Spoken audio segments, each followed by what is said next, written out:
Hello dears, ഞാൻ ഏറ്റവും കൂടുതൽ കേട്ടിട്ടുള്ള കാര്യമാണ് പെട്ടെന്ന് ശുക്ലം പോകുന്നു, എന്താ ചെയ്യുക, ഒട്ടും സമയം കിട്ടുന്നില്ല ലൈംഗികതയിൽ, എന്താ ചെയ്യേണ്ടതെന്ന്. ഇന്ന് ഞാൻ എക്സ്പേർട്സൊക്കെ റെക്കമെൻഡ് ചെയ്യുന്ന വളരെ എഫക്റ്റീവായിട്ടുള്ള ഒരു സൂപ്പർ ഡയറ്റ് പ്ലാൻ നിങ്ങൾക്ക് തരുന്നുണ്ട്. ഇത് നിങ്ങൾ ഫോളോ ചെയ്യുകയാണെങ്കിൽ ഉറപ്പായിട്ടും നിങ്ങൾക്ക് നിങ്ങളുടെ ശീഘ്രസ്ഖലനമൊക്കെ തടയാൻ വേണ്ടിയിട്ടൊക്കെ സഹായിക്കും. ഓക്കെ, ഉറപ്പായിട്ടും നിങ്ങൾക്ക് നിങ്ങളുടെ ശീഘ്രസ്ഖലനമൊക്കെ മാറാൻ വേണ്ടിയിട്ട് നിങ്ങളുടെ ഹെൽത്ത് ഇമ്പ്രൂവ് ചെയ്യാൻ പറ്റിയിട്ടുള്ളൊരു സൂപ്പർ ഡയറ്റ് പ്ലാനാണ്. അപ്പോൾ ഇന്ന് അതിനെ പറ്റിയിട്ടുള്ള വീഡിയോ ആണ് കേട്ടോ. അപ്പോൾ ഈ ഡയറ്റ് പ്ലാനിനോടൊപ്പം നിങ്ങൾക്ക് കഴിക്കാൻ പറ്റുന്ന വളരെ എഫക്റ്റീവായിട്ടുള്ള ശീഘ്രസ്ഖലനത്തിന് മാത്രമായിട്ടുള്ള ഒരു പ്രൊഡക്റ്റ് ഉണ്ട്. അതാണ് മാൻഷുവറിൻ്റെ പ്രൊലോങ് സപ്ലിമെൻ്റ് എന്ന് പറയുന്നത്. പല കാരണങ്ങൾ കൊണ്ടാണ് അല്ലേ ഇങ്ങനെ ശീഘ്രസ്ഖലനമൊക്കെ വരുന്നത്, ശാരീരികവും മാനസികവുമായിട്ടുള്ള കാര്യങ്ങൾ. അപ്പോൾ ശാരീരികമായിട്ടുള്ളതെന്ന് പറഞ്ഞാൽ BP കൂടുതലുള്ളവർക്കോ, അല്ലെങ്കിൽ ക്രോണിക്കായിട്ട് ഭയങ്കര മലബന്ധമൊക്കെ ഉള്ളവർക്കോ, അതോ അല്ലെങ്കിൽ എന്തെങ്കിലും ഹോർമോൺസിൻ്റെ വ്യത്യാസങ്ങൾ കൊണ്ടൊക്കെയോ, അല്ലെങ്കിൽ ഇപ്പം മാനസികമായിട്ടുള്ള കാര്യങ്ങൾ എന്ന് പറഞ്ഞിട്ടുള്ള ആൻസൈറ്റി, ഡിപ്രഷൻ, സ്ട്രെസ്സ്, അതുപോലെ നിങ്ങൾക്ക് ഏതെങ്കിലും പാസ്റ്റ് ട്രോമകളുണ്ടെങ്കിൽ, ലൈംഗികപരമായിട്ട് നിങ്ങൾ ആരെങ്കിലും ഉപയോഗിച്ചിട്ടുണ്ടെങ്കിൽ ആ ട്രോമ, ഇങ്ങനെ എന്താ പറയുക, സ്വന്തം ശരീരത്തെ പറ്റിയിട്ട് ഒരു കോൺഫിഡൻസ് ഇല്ലാത്ത, ഒരു സെൽഫ് കോൺഫിഡൻസ് ഇല്ലാത്ത അവസ്ഥയൊക്കെ ഇങ്ങനെ ശീഘ്രസ്ഖലനം ഉണ്ടാക്കാറുണ്ടല്ലേ. അപ്പോൾ നിങ്ങളുടെ മാനസികവും ശാരീരികവുമായിട്ടുള്ള പ്രോബ്ലങ്ങളെ സോൾവ് ചെയ്യാൻ സഹായിക്കുന്ന പ്രൊഡക്റ്റാണ് നിങ്ങൾക്ക് വേണ്ടത് അല്ലേ. മാൻഷുവറിൻ്റെ പ്രൊലോങ് സപ്ലിമെൻറ്റ് ഇത് രണ്ടിനും നിങ്ങളെ സഹായിക്കുന്നുണ്ട്. ഇതിൽ ഹോണി ഗോഡ് വീഡ് എന്ന് പറഞ്ഞിട്ടുള്ളൊരു ചൈനീസ് ഹെർബ്സ് ഉണ്ട്. ഇത് നിങ്ങൾക്ക് ശീഘ്രസ്ഖലനമൊക്കെ തടയാനും നല്ലൊരു എനർജി പ്രദാനം ചെയ്യാനും നിങ്ങൾ സ്റ്റാമിനയൊക്കെ കൂട്ടാൻ സഹായിക്കുന്നുണ്ട്. സ്ട്രെസ്സും സ്ട്രെസ്സും ഒക്കെ കുറയ്ക്കാൻ വേണ്ടി സഹായിക്കുന്നുണ്ട്. ഇതിൽ ജിൻസെങ് നിങ്ങളുടെ സ്ട്രെസ്സ് കുറയ്ക്കുന്നു, അതുപോലെ തന്നെ നിങ്ങളുടെ എനർജി കൂട്ടാനൊക്കെ സഹായിക്കുന്നു. ഇതിൽ താൽമക്കാന എന്ന് പറഞ്ഞിട്ടുള്ള കണ്ടൻറ്റ് നിങ്ങളുടെ ശുക്ലത്തിൻ്റെ കട്ടിയൊക്കെ കൂട്ടാൻ വേണ്ടി, ബീജങ്ങളുടെ എണ്ണമൊക്കെ കൂട്ടാനും ഹെൽത്തി ആക്കാനും നല്ല ഷേപ്പ് കൊടുക്കാനൊക്കെ സഹായിക്കുന്നുണ്ട്. നിങ്ങൾ ശീഘ്രസ്ഖലനം ഉള്ള ആൾക്കാരൊക്കെ ആണെങ്കിൽ സർട്ടിഫൈഡ് ആയിട്ടുള്ള ഡോക്ടറിൻ്റെ ഫ്രീ കൺസൾട്ടേഷനും മാൻഷുവറും ഫ്രീ ആയിട്ട് തരുന്നുണ്ട് കേട്ടോ. അപ്പോൾ അതിനുള്ള ലിങ്കും ഈ പ്രൊഡക്റ്റ് പർച്ചേസ് ചെയ്യാനുള്ള ലിങ്കും ഡിസ്ക്രിപ്ഷൻ ബോക്സിന് ഫസ്റ്റ് കമൻറ്റായിട്ടും കൊടുത്തേക്കാം. ഇനി നമ്മളുടെ ഡയറ്റ് പ്ലാനിലോട്ട് വന്നാലോ, എങ്ങനെയാണ് കഴിക്കേണ്ടത് നോക്കാം. രാവിലെ എണീക്കുന്നു, വാഷ്റൂമിലെല്ലാം പോയിട്ട് പ്രാഥമിക കൃത്യങ്ങളൊക്കെ കഴിയുന്നു, വരുന്നു, ഒരു ഗ്ലാസ് ഇളം ചൂടുവെള്ളം എടുക്കുക. അതിൻ്റെ കൂടെ 3 ചെറിയ വെളുത്തുള്ളി ആണെങ്കിൽ 3 വെളുത്തുള്ളി, വലുതാണെങ്കിൽ 2 മതിയാവും കേട്ടോ. എന്നിട്ടത് വിഴുങ്ങുക. അപ്പോൾ ഒട്ടും വിഴുങ്ങാൻ പറ്റാത്തവരാണെങ്കിൽ മെല്ലെ കട്ട് ചെയ്യുമ്പോൾ ക്രഷ് ചെയ്യുമ്പോൾ അതിൽ അലിസ്യം നഷ്ടപ്പെടാൻ വേണ്ടി ഒരു ചാൻസ് ഉണ്ട്. അതുകൊണ്ട് മാക്സിമം അപ്പോൾ തന്നെ വിഴുങ്ങുകയായിരിക്കും നല്ലത്.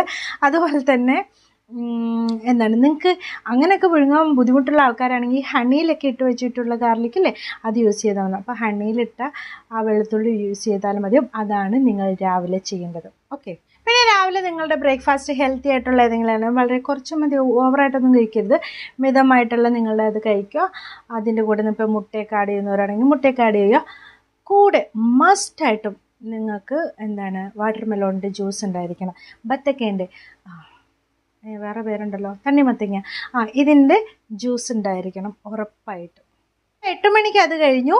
പിന്നെ വരുന്നത് ഒരു 11 മണിയാകുമ്പോൾ സീസൺ ഫ്രൂട്ട്സ് ഏതാണ് നമ്മൾ മാർക്കറ്റിൽ ഏറ്റവും കൂടുതൽ കാണുന്നത്. ചിലപ്പോൾ മാംഗോ വയ്ക്കും, കുറേ ഉണ്ടാവും, ചിലപ്പോൾ വാട്ടർ മെലോണൊക്കെ ആകും. അപ്പം സീസൺ ഫ്രൂട്ട്സ് ഉണ്ടാവും. അപ്പം അല്ലെങ്കിൽ നമ്മൾ ചുറ്റും കണ്ടാൽ മതി. ഇപ്പോൾ ചക്കയും മാങ്ങയൊക്കെ ഉള്ളതല്ലേ, നമ്മളുടെ ചുറ്റുപാടും ഉള്ളതായിരിക്കും ഫ്രൂട്ട്സ് ആയിരിക്കും നമ്മുടെ ശരീരത്തിന് ഏറ്റവും യോജിച്ചത്. മനസ്സിലായോ? അപ്പോൾ ഓരോ സ്ഥലത്തെ കാലാവസ്ഥയ്ക്ക് അനുസരിച്ചിട്ടുള്ള ഫ്രൂട്ട്സ് ആയിരിക്കും, ആ സമയത്തുള്ള സീസൺ ഫ്രൂട്ട്സ് കഴിക്കുന്നതായിരിക്കും ഏറ്റവും നല്ലത്. മാമ്പഴമൊക്കെ ഇപ്പോൾ ഒത്തിരി വീഴുന്നതല്ലേ, അതൊക്കെ വെട്ടി അരിഞ്ഞിട്ട് തിന്നോളൂ. ഓക്കെ, 11 മണിയാകുമ്പോൾ ചക്കപ്പഴം മാങ്ങയോ ഒക്കെ കഴിച്ചാൽ മതിയോ. ഓക്കെ, പിന്നെ ലഞ്ചിന് ഇപ്പോൾ 2 ചപ്പാത്തി, കുഞ്ഞ് ചപ്പാത്തിയാണ്, അല്ലെങ്കിൽ 1 ചപ്പാത്തി മതിയാവും. ഒരു കുഞ്ഞ് ബൗളിൽ ചോറ്, ഒരു വലിയ ബൗളിൽ വെജിറ്റബിൾ സാലഡ് വേണം, വെജിറ്റബിൾ കറി വേണം. അപ്പോൾ ഇതിൻ്റെ കൂടെ തന്നെ മസ്റ്റായിട്ട് വേണ്ട ഒരു സാധനമുണ്ട്, ക്യാരറ്റ് സൂപ്പ്. ചുമ്മാ ക്യാരറ്റൊക്കെ അരിഞ്ഞിട്ടിട്ടൊരു സൂപ്പ് പോലെ ആക്കിയിട്ട് അത് ഉറപ്പായിട്ടും ലഞ്ചിനുണ്ടായിരിക്കണം. അതുപോലെ തന്നെ ഇലക്കറി, ഏതെങ്കിലും ഒരു ഇലക്കറി അതിൽ ആഡ് ഉണ്ടായിരിക്കണം. എന്തൊക്കെയാണ്? ചപ്പാത്തി, ഒരു 1 or 2 ചപ്പാത്തി, കുഞ്ഞാണെങ്കിൽ 2 കേട്ടോ. പിന്നെ ഒരു കുഞ്ഞ് ബൗളിൽ ചോറ്, ഇലക്കറി വേണം, സാലഡ് വേണം. ഇലക്കറി മസ്റ്റാണ് കേട്ടോ. അതുപോലെ തന്നെ നിങ്ങളുടെ എന്താ പറയുക, ടെസ്റ്റോസ്റ്റിറോണൊക്കെ ബൂസ്റ്റ് ചെയ്യാൻ വേണ്ടി വളരെയധികം സഹായിക്കുന്ന, അതുപോലെ എന്താണ്, ക്യാരറ്റ് സൂപ്പ് മറക്കണ്ട കേട്ടോ. എങ്ങനെ ഉണ്ടാക്കുന്നതെന്നൊക്കെ യൂട്യൂബിലൊക്കെ നോക്കിയിട്ടുണ്ടെങ്കിൽ നിങ്ങൾക്ക് മനസ്സിലാക്കാം. ഈവനിങ് ഒരു 4 മണിയാകുമ്പോൾ നിങ്ങൾക്ക് വേണ്ട ഒരു സ്നാക്സ് ഉണ്ട്. മുളപ്പിച്ച പയറോ എന്തെങ്കിലും മുളപ്പിച്ച പുതിയ ജീവൻ അല്ലേ, അതൊരു ഇളം ജീവനല്ലേ മുളപ്പിച്ച എന്നുള്ളത്. അതിൻ്റെ കൂടെ എന്താണ്, നമ്മളെ മാതള നാരങ്ങ അല്ലിയൊക്കെ ഇട്ടിട്ട്,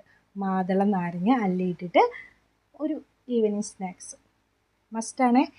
എന്താണ്, മുളപ്പിച്ച് എന്തെങ്കിലും ഒരു പയറോ, അതിൻ്റെ കൂടെ പിന്നെ നിങ്ങളുടെ ടേസ്റ്റിന് വേറെ എന്തെങ്കിലുമൊക്കെ ആഡ് ചെയ്യാം. പക്ഷേ ഇത് രണ്ടും അതിലുണ്ടായിരിക്കണേ. രാത്രി ഭക്ഷണത്തിൽ ഇപ്പോൾ ചപ്പാത്തി ആണെങ്കിൽ ഫിഷ് കറി ഉണ്ടായിരിക്കണം, അതുപോലെ സോയ ഉണ്ടായിരിക്കണം, മിക്സ്ഡ് വെജിറ്റബിൾസും ഉണ്ടായിരിക്കണം. ഇത്രയും സംഭവങ്ങൾ ഉണ്ടായിരിക്കണേ. പിന്നെ ഉറങ്ങുന്നതിന് അരമണിക്കൂർ മുമ്പ് ഒരു ഗ്ലാസ് വാം വാട്ടറിൽ 1/2 ടീസ്പൂൺ അശ്വഗന്ധ കലക്കിയിട്ട് കുടിക്കുക. പിന്നെ നിങ്ങൾ കാർഡിയോ ഡിസീസൊക്കെ ഉള്ള ആൾക്കാരാണെങ്കിലോ അല്ലെങ്കിൽ എന്തെങ്കിലും തരത്തിൽ ഹൃദയ സംബന്ധമായ രോഗങ്ങളൊക്കെ ഉള്ള ആൾക്കാരാണെങ്കിൽ ഉറപ്പായിട്ടും നിങ്ങളുടെ ഡോക്ടറോട് ചോദിച്ചിട്ട് ഈ ലാസ്റ്റ് പറഞ്ഞ ഐറ്റം ചെയ്യാൻ പാടുള്ളൂ. ഓക്കെ, അല്ലെങ്കിൽ ഓക്കെ. അപ്പോൾ എന്ന് വെച്ചാൽ ഇച്ചിരി ബി പി കൂട്ടാൻ ചാൻസ് ഉണ്ട്, അതുകൊണ്ടാണ്. അപ്പോൾ 1/2 ടീസ്പൂണ് എന്ത് അശ്വഗന്ധ കലക്കുക, കുടിക്കുക, എന്നിട്ട് കിടന്നുറങ്ങുക. ഇതൊരു മാസം ഫോളോ ചെയ്ത് നോക്കൂ, നിങ്ങൾക്ക് ബെറ്റർ റിസൾട്ട്. വേറെ ഒന്നും ഇതിൻ്റെ ഇടയ്ക്ക് തിന്നോ കുടിക്കുമോ ഒന്നും ചെയ്തേക്കരുത് കേട്ടോ. അപ്പോൾ ഇതൊക്കെ ഫോളോ ചെയ്ത് നോക്കുമല്ലോ അല്ലേ. Thanks for watching my video. See you next day with a new topic. Bye by.